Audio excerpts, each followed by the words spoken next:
Hello everybody, welcome back to Survival Defense Tactics, helping you take care of yourself so others won't have to. Please hit the like and subscribe if you like the videos, and if you don't like the videos, hit like and subscribe anyways, just for fun. Today I'm going to do a very short video called Fitness and Health. No, nobody enjoys talking about fitness and health, but in the prepper sense it's important, and let me be very clear as to why. A lot of people are preparing for a bug out bag or a get home bag if something should happen while they're away from home. Some kind of a backpack type scenario where you're going to have to walk home per se, or from your home to a bug out location that you've got predetermined to be somewhere else. And we're assuming that this worst case scenario is not going to involve you having an automobile. So if you're having to walk anywhere, any length of distance, carrying any kind of weight like a backpack, your EDC, your primary pistol and knife, and so on and so forth, with that I'll go food and water, you're going to need to have a certain amount of physical fitness to make this happen. Now, having said this, I understand everybody has limitations. Some people watching this video are in pristine health, can probably run a marathon. Just kudos to you, I'm proud of you. Thank God for, taking care of yourself. Others like me, we're just simply getting older, and as we get older, things start breaking down, and well, we're just not as young as we used to be, and that's just a simple fact of life. Add to that injuries or illnesses, diabetes, blown out knees, tore up shoulder. There's so many things that can limit a person from being in the absolute best shape they can possibly be in. So I understand the limitations aspect of it. I understand the health concerns of it. And in no way am I telling you to blow off what your doctor tells you and do what I say. No, obviously before starting any kind of an exercise program, consult with your physician first. I'm not a doctor. I've never claimed to be one, so I sure as hell don't supersede anything that they tell you. All I want to do is open your mind to the idea of a few ways of getting in shape without going broke doing it. I've got my list over here to the side. As always, I have a little notebook to write notes in, so as always, again, I apologize for continually looking away from the camera. One of the first things to think about when you're wanting to get in shape and change your lifestyle for the better is everybody automatically reverts to this idea, well, I don't want to have to go join a gym. You don't have to. You sure as hell don't have to. You don't have to go spend thousands of dollars on equipment. You don't have to buy expensive anything. My idea of getting in shape is called rucking, which is nothing more than a backpack with weight in it, and you go for a walk. Not a run, a walk. And I don't mean start your rucking program out, well, today I'm going to make 15 miles. Let's be realistic. Let's start out with a backpack with, say, 5 pounds of water in it, 5 bottles of water in it. Go a mile out and a mile back, if you can make it that far. So that's 2 miles round trip. And you're only carrying 5 pounds of weight. Why do I say water? Well, that's easy. Laugh if you want, but if you didn't take bottled water with you, or a canteen of some sort with you, a Camelback, something, and you get thirsty along the way, you got water with you. Water is just kind of a universal thing that you can take as dead weight, and as a backup in an emergency, you've got water to drink. There's no way that that's a bad idea. Rucking is probably one of the cheapest and easiest forms of a physical fitness program to get into. Like I say, it's carrying a certain amount of weight on your back in a backpack, walking a certain distance. The idea with rucking is that when that 5 pounds of weight and that 2 miles becomes too easy for you, you can do one of two things. You can increase the distance, or you can increase the weight, and third, you can shorten your time, which means you're actually trying to walk faster. All of them have their own benefits. 2 miles to me is a great place to start. Walk a mile out, walk a mile back, that's 2 miles. You've got 5 pounds of water on your back.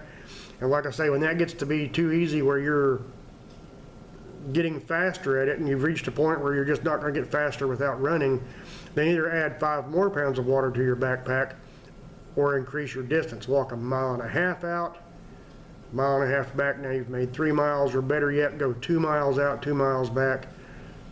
Maybe it's not feasible for you to walk mileage as much as it is to walk so many times around your neighborhood.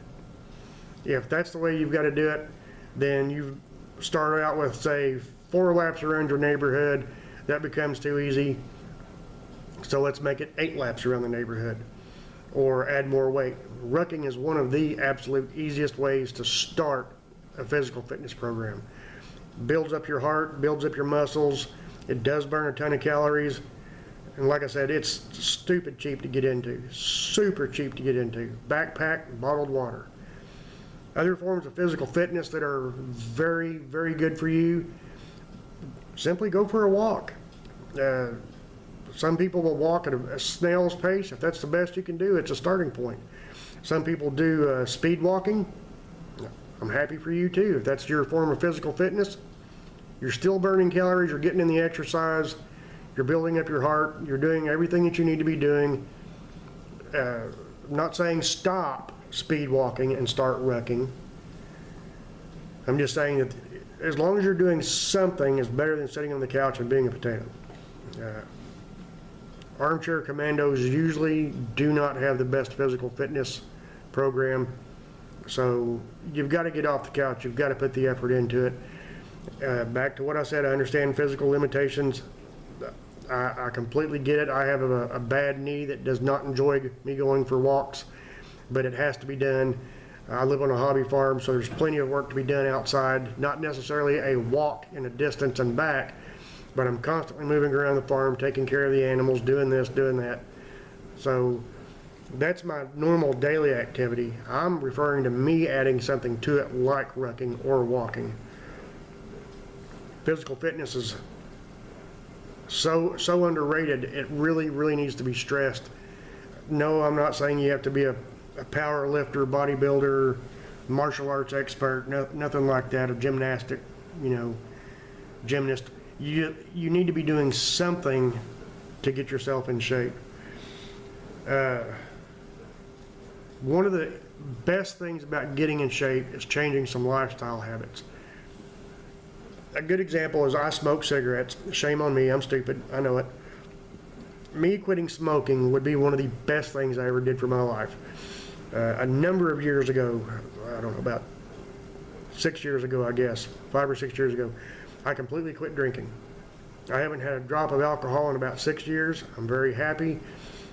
That's a personal preference of mine. No near-death experience or almost hit a kid, nothing like that.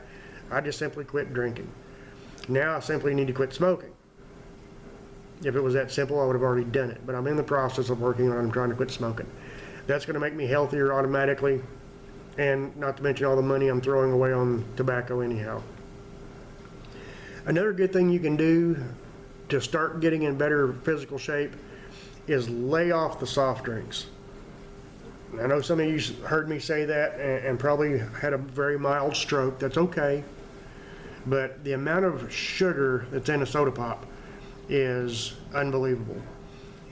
And I have friends that will not drink water, they will not drink tea, they will not drink Gatorade, they live on Dr. Pepper. That's simply their drink. But they're also out of shape, overweight, have health issues, and they just need to get off the pop. That's not something I'm going to make them do. That's something that they're going to have to choose to do on their own. The only thing I can do is recommend the reasons why.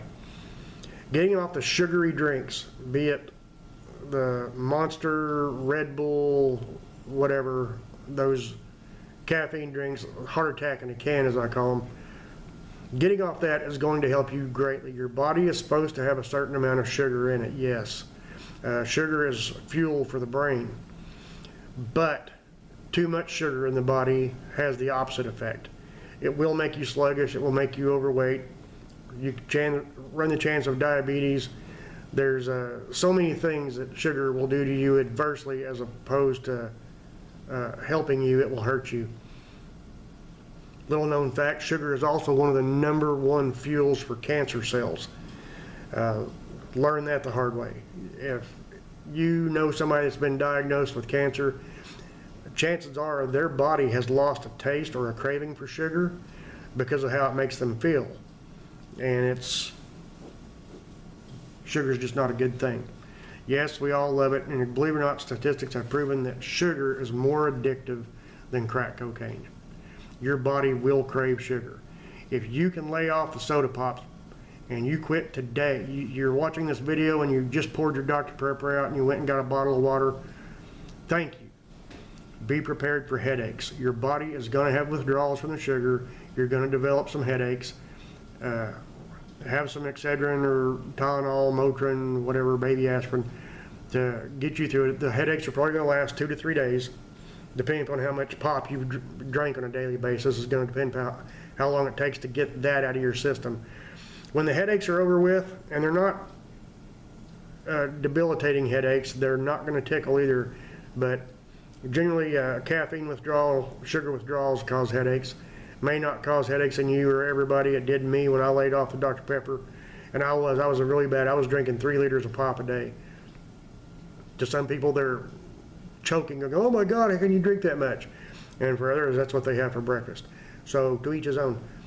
Getting off the sugary drinks is going to be one of your best benefits. Replace the sugary drinks with bottled water or Gatorade. Yes, Gatorade has sugar in it, not as much as soda pop. Plus, Gatorade has electrolytes and so on and so forth. It's a healthier alternative than soda pop is. I highly recommend it. Of course, nothing beats good old-fashioned water. Water wins hands down every day.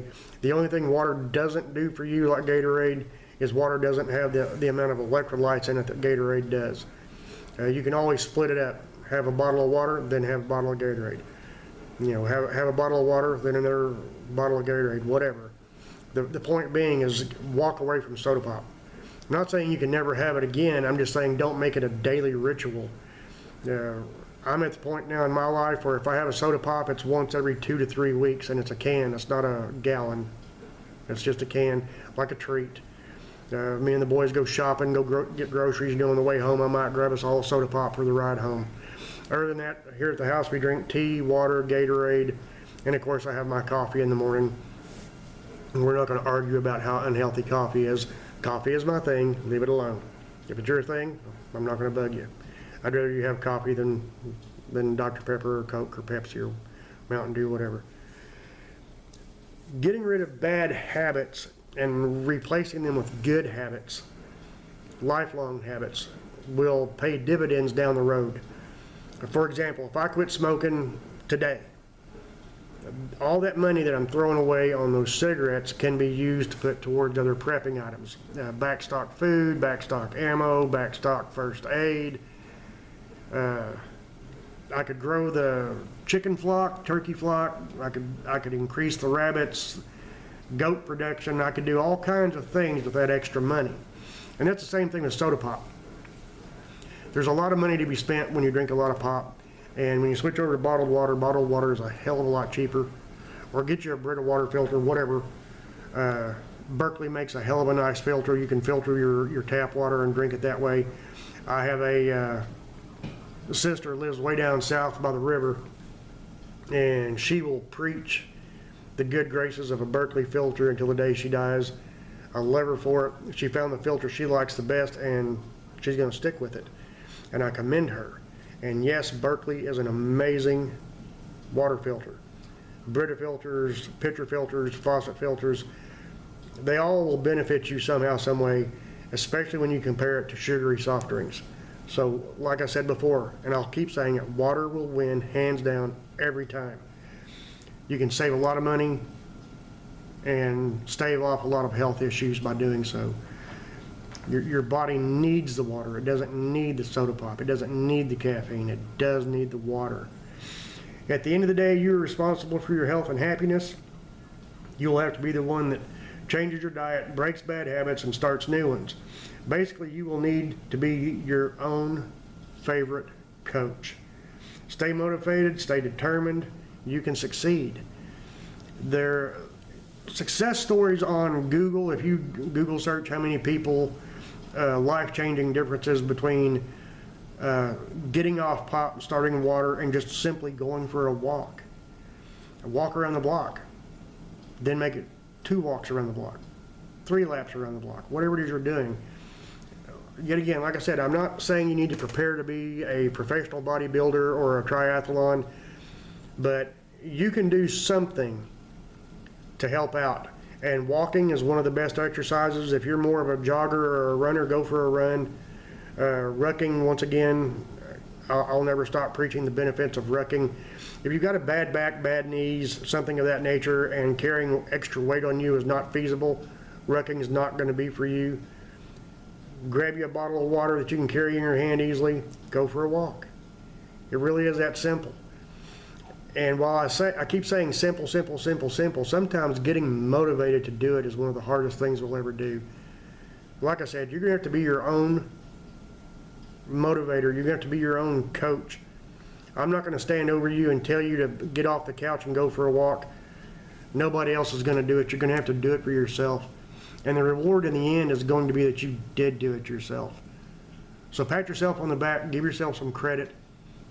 Don't get frustrated if you have to start out really, really low, half-mile walk. I don't know what your physical fitness shape is right now anyways. Sorry. I don't need to know what your physical fitness state is right now. You know what it is, and you know what you need to be doing. If walking and all that stuff isn't your thing, maybe you want to look at yoga or low-impact martial arts, anything of that nature. Whatever works for you that keeps you moving and keeps you going and helps you burn the calories and helps you get in better physical shape, then that's what you need to do. There is no one size fits all. I like rucking. Rucking may not be for you. Maybe you like yoga. Yoga's not my thing. So to each his own. Do what works best for you. Do what fits your lifestyle the best and what you have time for. If you have time to sit down and watch a soap opera, you have time to go for a walk. If you have time to sit down and play video games on your phone, you have time to go for a walk. At the end of the day, you are responsible for you. As always, thanks for watching. Stay safe. God bless.